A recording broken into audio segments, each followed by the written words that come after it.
Well, it's that time of the month again, and no, I am not bleeding from my anus this time, but it is time for another Mount & Blade 2 Bannerlord developer blog. I didn't do one last week because there really wasn't anything that I could get out of that dev blog to really make into a video, but this week is something pretty interesting. We're looking into the single player again, but more about raiding villages, putting up a fight, killing villagers, which we all love to do, and raiding caravans, and the consequences that will come if you do those sort of naughty things. So without further ado, let's get straight into the video.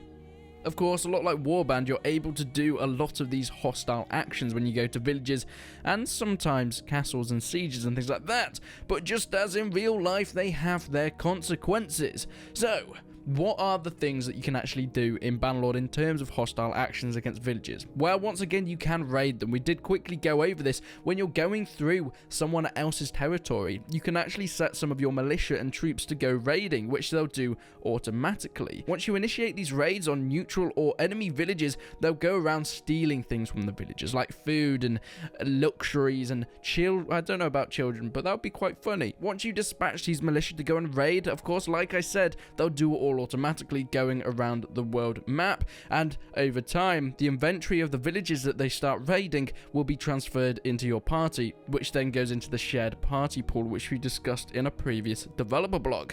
Once the village has been fully raided though, it will take some time for it to recover. They'll have to grow more wheat, so they'll have to make more children, and they'll have to tan more leather. So you can't obviously go to the same village over and over again and carry on raiding. You'll have to sort of pick wisely at where you go, but also watch out for the consequences that we'll get onto later that will come of those raiding villages. But not only can you raid villages, I did mention you can steal babies. I don't know specifically if you can steal babies, but you can now force recruit. This was something that was in a lot of mods for Warband, but now it's been put into the vanilla version of Bannerlord, which is great. Not only can you go around recruiting people from villages and cities and places like that, you can also forcefully recruit them. If they don't want to, they're wrong. Okay? If they don't want to join you, they're just wrong.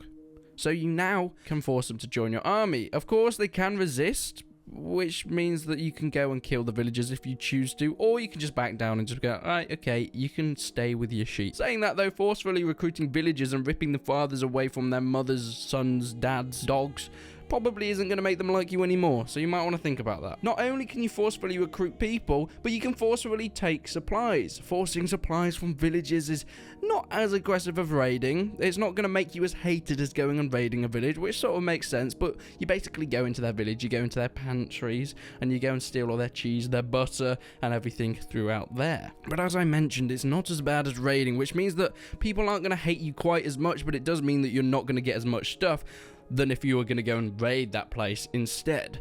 But they can actually still put up a fight, these villagers. Less likely if you're just forcefully taking supplies, because, you know, they're not all that bothered. They're just like, okay, you can take some supplies, just take some stuff, because you won't be taking everything, hence why you don't get as much of a yield from it as raiding. But they can put up a fight if they really want to, but that's very unlikely. What if you want to move on from villages? What if you've done a lot of that? Well, there's actually other options for you if raiding villages is not really your type of thing and you like attacking things that have legs. And yes, you could do this by attacking or coercing villager sort of units that are patrolling around, like farmers walking around, or caravans. You can go up to these parties that are moving around the campaign map, and like in Warband, you can attack them. You can steal all their stuff from them, but now you can force them to hand over their gold and valuables by just asking them, and if they're intimidated, then they might do it, or you might have to go and attack them. But furthermore, you can now also intimidate them into surrendering, which gives you full access to their inventory. Also, not only can you take items, but you can actually coerce them to join you. So if you find a caravan or villagers, you can actually force them to join your army as well.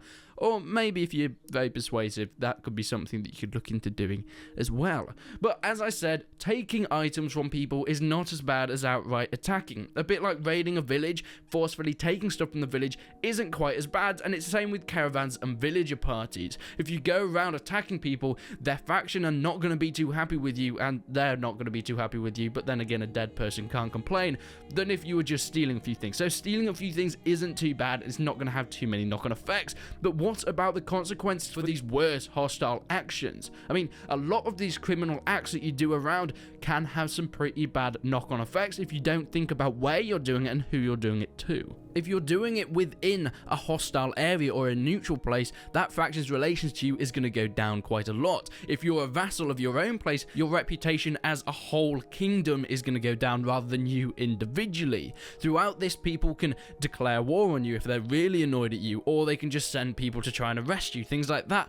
But also, you can try and get away from it, not only by fighting your way out, but if you have that silver tongue, paying your compensation in order to get out of those sticky situations, paying people off, making sure that yes, I've done a few bad things, but I've got money, so they might be alright with that. You go about it the right way. But that's everything that we have in this week's Bannerlord developer blog. It's getting very close to Gamescom, which I'm very much looking forward to, so make sure you subscribe if you haven't already to get all that new gameplay that we should hopefully see at Gamescom. But other than that, guys, thank you so much for watching.